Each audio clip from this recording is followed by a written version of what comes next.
अस्सलाम वालेकुम। वज़ीर अहमद शाह यूपीएस मीरू कंपाला से 8th क्लास के स्टूडेंट्स के लिए साइंस का टॉपिक लेके हाजिर हूँ। हमारा जो टॉपिक चल रहा है वो है सेल। तो सेल में हम देखेंगे सेल स्ट्रक्चर एंड फंक्शंस आज पढ़ेंगे हम। तो जैसा कि बच्चों आप जानते हैं, हर कोई ऑर्गेनिज्म जो है ये बहुत सारे ऑर्गन्स का बना होता है। ठीक है, यानी एक ऑर्गेनिज्म बहुत सारे ऑर्गन्स का बना होता है। तो उस ऑर्गन को कुछ ऐसी फंक्शंस करनी होती हैं, जैसे हम लेंगे ह्यूमन्स में हम लेंगे डाइजेस्टिव सिस्टम। हम लेंगे डाइजेस्टिव सिस्टम। आपको पता है इसके लिए कौन सा ऑर्गन रेस्पॉन्सिबल है इसकी फंक्शन के लिए। तो इस डाइजेस्टिव सिस्टम को फंक्शन क्या करनी है? सबसे पहले असेमिलेशन करनी है, ठीक है। उसके बाद फिर डाइजेशन, और डाइजेशन के बाद फिर एब्जॉर्प्शन। तो ये हुई फंक्शन किसकी? यानी जो डाइजेस्टिव ऑर्गन्स हैं, ठीक है। तो इसी तरह से जब हम देखते हैं प्लांट्स में, जैसे प्लांट्स में रूट्स होते हैं, तो रूट्स की फंक्शन क्या होती है? यानी वो प्लांट का एक ऑर्गन है रूट, ठीक है। उन रूट्स की फंक्शन क्या है? यानी वो उनकी कोई स्पेसिफिक फंक्शन है। तो उनकी फंक्शन यह है कि वो एब्जॉर्प्शन करते हैं। किसकी एब्जॉर्प्शन होती है? वाटर की और मिनरल्स की। और इस तरह जैसे एक ऑर्गन है वो है लीव्स। तो लीव्स का काम क्या है? लीव्स का काम यही है कि वो सिंथेसाइज क्या करते हैं? फूड करते हैं। किसके लिए? प्लांट के लिए, ठीक है। तो ये जो ऑर्गन्स होते हैं, यानी डिफरेंट ऑर्गन्स जब मिलते हैं तो वो एक ऑर्गन सिस्टम बनाते हैं। तो यही ऑर्गन सिस्टम बहुत सारे ऑर्गन सिस्टम जब मिलते हैं तो वो एक ऑर्गेनिज्म बनाते हैं, ठीक है। तो ये जो ऑर्गन्स हैं, ये किसके बने होते हैं? ये किस चीज़ के बने होते हैं? तो ये ऑर्गन्स बने होते हैं smaller parts of tissues. Smaller parts यानी ये कुछ छोटे छोटे हिस्सों के बने होते हैं। उन हिस्सों को हम क्या कहते हैं? टिश्यूज। यानी अब जो ऑर्गन्स हैं वो किन के बने हैं? वो टिश्यूज के बने होते हैं। स्मॉलर पार्ट्स के, उन स्मॉलर पार्ट्स को हम टिश्यूज बोलते हैं। तो ये जो टिश्यूज हैं ये स्पेसिफिक फंक्शन करते हैं, ठीक है। यानी इनका कोई स्पेसिफिक काम होता है। तो इसी तरह ये जो टिश्यूज हैं ये भी तो किसी के बने हैं, ठीक है। तो ये जो टिश्यूज हैं वो किन के बने होते हैं? वो सेल्स के बने होते हैं। यानी ये टिश्यूज सेल्स के बने होते हैं। और जो टिश्यूज होते हैं वो क्या बनाते हैं? वो बनाते हैं ऑर्गन। तो बहुत सारी ऑर्गन एक ऑर्गन सिस्टम बनाते हैं, और वही ऑर्गन सिस्टम फिर एक ऑर्गेनिज्म बनाते हैं। तो यहाँ पे फिर हम उसी जगह पहुँचते हैं कि हर किसी लिविंग ऑर्गेनिज्म का जो बेसिक जो है बेसिक स्ट्रक्चर जो है वो क्या है? वो किसका बना है? वो सेल का बना है, ठीक है। तो हम इस तरह से ये कहेंगे, cell is the basic structural unit of living thing. तो इस तरह से आपको क्लियर हो गया ये, ठीक है। अब हम पढ़ेंगे सेल्स के जो पार्ट्स होते हैं हम वो पढ़ेंगे। सेल्स में कौन कौन से पार्ट्स होते हैं? तो एक सेल जो है वो किसकी बनी होती है? तो सबसे पहले ये जो सेल होती है इसको बाहर से एक कवरिंग होती है, एक गिलाफ सी होती है, जिसको हम सेल मेम्ब्रेन कहते हैं। ठीक है, यानी उस गिलाफ को हम सेल मेम्ब्रेन कहते हैं। तो उस सेल मेम्ब्रेन के अंदर से क्या होता है, वो और भी बहुत सारी चीज़ें होंगी, लेकिन कुछ 3 जो चीज़ें हैं वो एक सेल को बनाते हैं। सबसे पहले सेल मेम्ब्रेन, ठीक है, तो उसके बाद साइटोप्लाज्म और उसके बाद न्यूक्लियस। यानी ये 3 चीज़ें जो हैं ये कॉन्स्टिट्यूट करते हैं किसको, एक सेल को। ठीक है, तो अब जो ये जो सेल मेम्ब्रेन है, सेल मेम्ब्रेन के अंदर क्या क्या आ गया, एक है साइटोप्लाज्म, ठीक है, और आ गया न्यूक्लियस। ठीक है, ये जो सेल मेम्ब्रेन है इसका दूसरा नाम है प्लाज्मा मेम्ब्रेन भी, इसको प्लाज्मा मेम्ब्रेन भी कहते हैं। यानी सेल मेम्ब्रेन को हम दूसरा नाम किस दूसरे नाम से पुकारते हैं, प्लाज्मा मेम्ब्रेन से भी। ठीक है, तो इस प्लाज्मा मेम्ब्रेन के अंदर जो 2 मेन चीज़ें आप पाओगे वो है साइटोप्लाज्म और न्यूक्लियस। ये दोनों मिलके, ये साइटोप्लाज्म और ये न्यूक्लियस, ये दोनों मिलके इनको हम कहते हैं प्रोटोप्लाज्म। इन दोनों को हम क्या कहते हैं, प्रोटोप्लाज्म। यानी अब हम कहेंगे सेल की जो कवरिंग है उसको सेल मेम्ब्रेन या प्लाज्मा मेम्ब्रेन कहेंगे, उसके अंदर साइटोप्लाज्म और न्यूक्लियस, इन दोनों को हम क्या कहते हैं, प्रोटोप्लाज्म। ठीक है, तो फिर आगे चलते हैं। अच्छा, ये जो सेल मेम्ब्रेन है या प्लाज्मा मेम्ब्रेन है, ये क्या, ये पोरस होती है। इसका काम क्या होता है, इट अलाउज, इसका काम क्या होता है, it allows the movement of substances, ठीक है, और materials both inward and outward. यानी ये किसका काम है, ये प्लाज्मा मेम्ब्रेन का। मगर यहाँ पे एक और बात आपको याद रखनी है, ये प्लाज्मा मेम्ब्रेन ये तो प्रोटेक्शन भी देती है और शेप भी देती है सेल को, मगर इसके अलावा आपको एक और बात यहाँ याद रखनी चाहिए कि जो प्रोटोप्लाज्म है यानी साइटोप्लाज्म और न्यूक्लियस, ठीक है, ये दोनों जो इनकी जो बनावट है ये किन एलिमेंट्स के बने होते हैं, ये साइटोप्लाज्म और न्यूक्लियस। इनमें 4 एलिमेंट्स जो हैं, अगर इसका वेट किया जाए साइटोप्लाज्म और इसका यानी पूरे प्रोटोप्लाज्म का अगर हम वेट करेंगे तो इसमें 99% जो होगा वेट वो किन का होगा, 4 एलिमेंट्स का, 4 एलिमेंट्स। यानी उसमें कार्बन है, उसमें नाइट्रोजन है, उसमें ऑक्सीजन है और हाइड्रोजन है। यानी इन 4 एलिमेंट्स का ये बना होता है।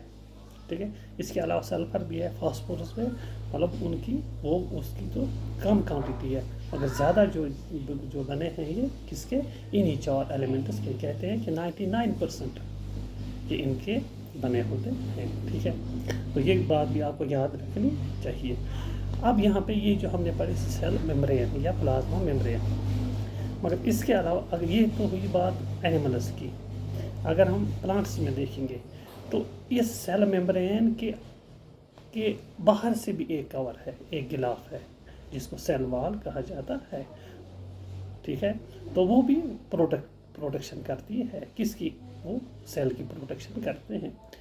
तो यहाँ पे आपको ये याद रखना है कि जो प्लांट्स होते हैं उनमें सेल वॉल भी होती है और उसके अंदर सेल मेम्ब्रेन होती है। तो जो एनिमल्स होते हैं उनमें सिर्फ सेल मेम्ब्रेन होती है और सेल मेम्ब्रेन के अंदर फिर प्रोटोप्लाज्म होता है। तो प्लांट्स में पहले सेल वॉल के बाद सेल मेम्ब्रेन, फिर उसके अंदर प्रोटोप्लाज्म। ठीक है, अब जो ये साइटोप्लाज्म है, प्लाज्मा कहते हैं लिक्विड को।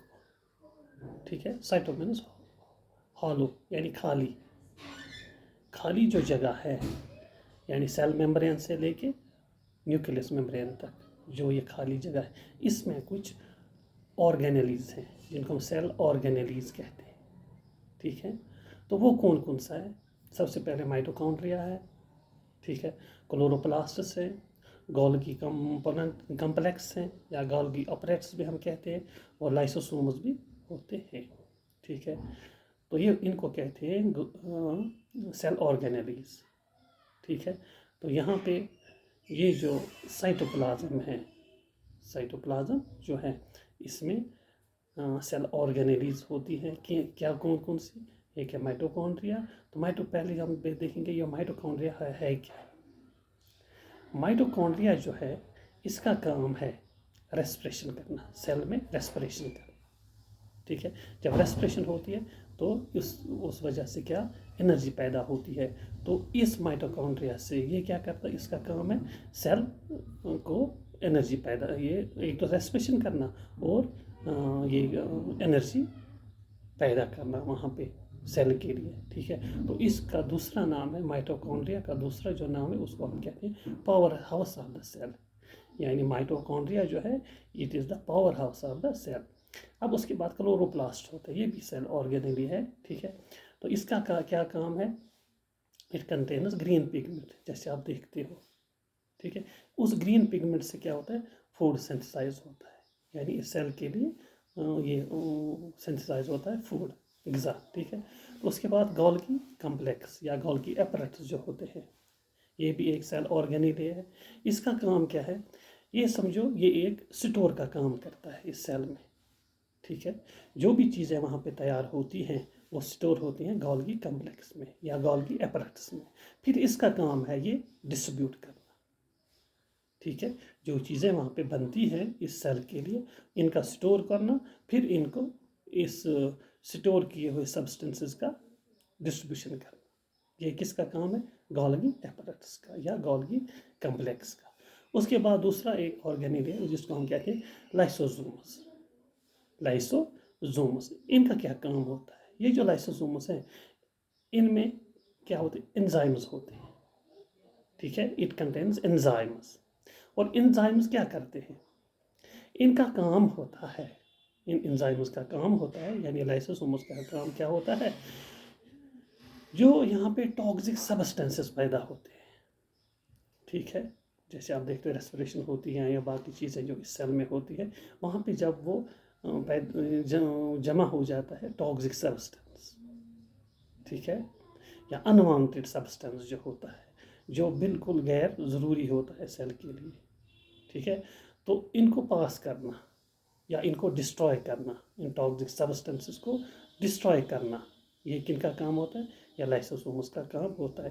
तभी इनको कहते हैं सुसाइडल बैग्स भी कहते हैं, सुसाइडल बैग्स भी कहते हैं। तो ये हो गए सेल ऑर्गेनेलीज। ठीक है, इसमें आपने पढ़ा mitochondria, mitochondria is also called powerhouse of the cell, chloroplast जो क्लोरोफिल पैदा करती है। ठीक है, इस तरह गोल्गी कम्प्लेक्स ये स्टोर की तरह काम करता है। ठीक है, इस तरह लाइसोसोम्स इसको कहते हैं सुसाइडल बैग्स, यानी इसका काम है जो भी गैर ज़रूरी मवाद है उसका पास आउट करना या उनका क्या करना, ये करना, डिस्ट्रॉय करना। ठीक है, तो ये हो गए सेल ऑर्गेनेलीज। ठीक है, तो उसके बाद एक और चीज़ है, वो आपको ये याद रखनी है, क्या, prokaryotic cells and eukaryotic cells. Prokaryotic cells और यूकैरियोटिक सेल्स, ये भी आपको याद रखना है यहाँ पे ज़रूरी। जो प्रोकैरियोटिक सेल्स होते हैं इसमें ज़्यादातर बैक्टीरिया या ब्लू ग्रीन अलगा जो होते हैं, उनमें क्या होते हैं, उनका जो न्यूक्लियस होता है, उन सेल्स का जो न्यूक्लियस होता है वो वेल डिफाइंड न्यूक्लियस नहीं होता है, उनको कहते हैं प्रोकैरियोटिक। ठीक है, प्रोकैरियोटिक सेल्स। ठीक है, एक है प्रोकैरियोटिक सेल्स, दूसरा है यूकैरियोटिक सेल्स। प्रोकैरियोटिक सेल्स हो गए वो ऑर्गेनिज्म जिनके सेल्स का न्यूक्लियस वेल डिफाइंड नहीं होता है। ठीक है, तो उसको हम कहते हैं प्रोकैरियोटिक सेल्स। और जो यूकैरियोटिक सेल्स जो होती है अदर देन ब्लू ग्रीन अलगा एंड बैक्टीरिया, यानी जो बाकी ऑर्गेनिज्म है उनमें वेल डिफाइंड न्यूक्लियस होता है। ठीक है, तो उनको हम कहते हैं यूकैरियोटिक सेल्स। ठीक है। तो आपको यहाँ पे यूकैरियोटिक और प्रोकैरियोटिक का पता चला। प्रोकैरियोटिक में वेल डिवाइडेड न्यूक्लियस नहीं होता है, तो उसके लिए एग्जांपल्स हैं ब्लू ग्रीन अलगा और बैक्टीरिया। और यूकैरियोटिक के लिए बाकी सभी ऑर्गेनिजम्स, ठीक है, जिनमें वेल डिफाइंड क्या होता है, न्यूक्लियस होता है। अब रहा न्यूक्लियस। न्यूक्लियस क्या है? ये जो न्यूक्लियस है, पहले इसकी मेम्ब्रेन है जिसको हम न्यूक्लियस मेम्ब्रेन कहते हैं। फिर इसके अंदर क्या होता है, इसमें बहुत सारी चीज़ें होती हैं, मगर जो आपको पढ़नी है वो है ये कि इसमें थ्रेड लाइक स्ट्रक्चर्स होते हैं। थ्रेड लाइक स्ट्रक्चर्स होते हैं। उन थ्रेड लाइक स्ट्रक्चर्स को हम कहते हैं क्रोमोसोम्स। यानी अब आप ये याद रखेंगे कि जो न्यूक्लियस होता है, न्यूक्लियस के अंदर थ्रेड लाइक स्ट्रक्चर्स होते हैं। उन थ्रेड लाइक स्ट्रक्चर्स को हम क्या कहते हैं? क्रोमोसोम्स। ठीक है, उनको हम कहते हैं क्रोमोसोम्स। तो इनका काम क्या है? इनका काम क्या है? They carry genes and characters from parents to the offsprings. ठीक है, यानी इनका काम है जीन्स क्या करना, इनहेरिट करना या ट्रांसफर करना। कहाँ से? पेरेंट्स से ऑफस्प्रिंग तक। समझ आई बात? यानी वालिदैन से बच्चों तक उनके कैरेक्टर्स ट्रांसमिट करना। ठीक है, उनका काम, एक इनका काम है क्रोमोसोम्स का। तो इस तरह से आपको ये जो है cell structure and functions clear हो जाती हैं यहाँ पे। ठीक है, तो इसके अलावा ये जो सेल्स होती हैं, प्लांट सेल और एनिमल सेल, इसमें एक और डिफरेंस है। वो ये है कि जो प्लांट सेल इसमें वैक्यूल्स होते हैं, बड़े बड़े वैक्यूल्स होती है, खाली स्पेस सी होती है जिसको वैक्यूल कहा जाता है। और जो एनिमल सेल्स हैं उसमें वैक्यूल्स होते हैं, वो बिल्कुल छोटे होते हैं, वो बिल्कुल छोटे होते हैं। तो इस तरह से हमारा जो ये लेसन है ये तकरीबन क्लियर हो गया। तो आप ये भी इसमें देखेंगे, को दिखाता हूँ, ये सेल, दो सेल जो हैं, ये है प्लांट सेल और एनिमल सेल। यहाँ आप देख रहे हैं ये जो प्लांट सेल है, ये है प्लांट सेल। इसमें आप देख रहे हैं ये बड़ी सी खाली जगह, इसको हम वैक्यूल कहते हैं। ठीक है, तो अगर आप यहाँ देखेंगे एनिमल सेल में, ये आपको कहीं नहीं मिलेगी इतना बड़ा वैक्यूल। हाँ, यहाँ है ये छोटा सा वैक्यूल है। ठीक है, या ये छोटा है, यानी बहुत छोटी वैक्यूल्स बिल्कुल छोटे होते हैं। किस में? एनिमल सेल में छोटे होते हैं, जबकि प्लांट सेल में ये बड़े होते हैं। ये देखिए आप कितना बड़ा है। तो यहाँ पे आप देख रहे हैं, ये देखिए जो आउटिंग कवरिंग है, आउटर कवरिंग जो है, इसको हम कहते हैं सेल वॉल। ठीक है, ये देखिए आउटर कवरिंग इसकी है सेल वॉल। मगर इस तरह से अगर हम इसमें जाएंगे, यहाँ सेल वॉल कहीं नहीं दिखेगी आपको। ठीक है, यहाँ पे एक ही वॉल है जिसको हम कहते हैं सेल मेम्ब्रेन। ठीक है, तो ये है इसकी सेल मेम्ब्रेन, ये है अंदर से इसकी सेल मेम्ब्रेन है।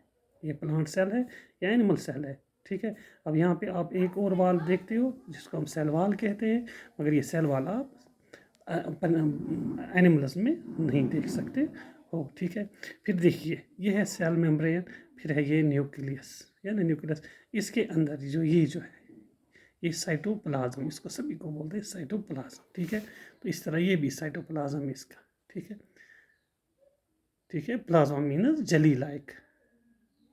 ठीक है, तो हॉलो जली लाइक। ठीक है, तो इसमें जो चीज़ें हैं, इसमें जो आप देखोगे सेल ऑर्गेनेलीज जो आप देखते हो, तो आप इसमें ये वैक्यूल्स भी पाओगे। ठीक है, तो इसमें आप क्या देखोगे, इसमें आप गोल्गी वो अपैरेटस भी देखोगे, तो इसमें आप माइटोकॉन्ड्रिया भी देखोगे, यानी सभी चीज़ें इसमें होती हैं। ठीक है, तो ये जो है उसके बाद आप देख रहे हो न्यूक्लियस इसमें भी है, इसमें भी है न्यूक्लियस, दोनों में न्यूक्लियस है। तो न्यूक्लियस के अंदर जो है थ्रेड लाइक स्ट्रक्चर्स जिसका होती हैं, उनको हम कहते हैं क्रोमोसोम्स। ठीक है, तो ये थी प्लांट सेल और एनिमल सेल। ये देखिए प्लांट सेल और एनिमल सेल। ठीक है, तो इसके अलावा आप इसमें देखो कि क्लोरोप्लास्ट्स, जिनका काम क्या होता है, ग्रीन पिगमेंट तैयार करना, यानी क्लोरोफिल तैयार करना, जिससे फूड सिंथेसाइज होता है। मगर इसके बरक्स जब आप इसमें देखोगे एनिमल सेल में, इसमें कोई क्लोरोप्लास्ट आपको नहीं दिखेगा। तो मेन जो डिफरेंस है वो ये है, प्लांट सेल में सेल वॉल होता है, तो इसमें सेल वॉल नहीं होता है। इसमें वैक्यूलस बड़े होते हैं प्लांट सेल में, इसमें वैक्यूलस छोटे होते हैं। तो इसमें क्लोरोप्लास्टस होते हैं, प्लांट सेल में क्लोरोप्लास्टस होते हैं, तो एनिमल सेल में क्लोरोप्लास्टस नहीं होते। ठीक है। अब सेम सेम क्या चीज़ है, सेम सेम है सेल मेम्ब्रेन इसमें भी है, सेल मेम्ब्रेन इसमें भी है, न्यूक्लियस इसमें भी है, न्यूक्लियस इसमें भी है। ठीक है। साइटोप्लाज्म इसमें भी है, साइटोप्लाज्म इसमें भी है। तो ये है डिफरेंस और सिमिलरिटीज़ किन के किसमें, प्लांट सेल और एनिमल सेल में। तो बच्चों आज के लिए इतना ही, खुदा हाफिज़। तो इसके बाद हम इसके क्वेश्चंस भी करेंगे। तो आज के लिए इतना है, खुदा हाफिज़।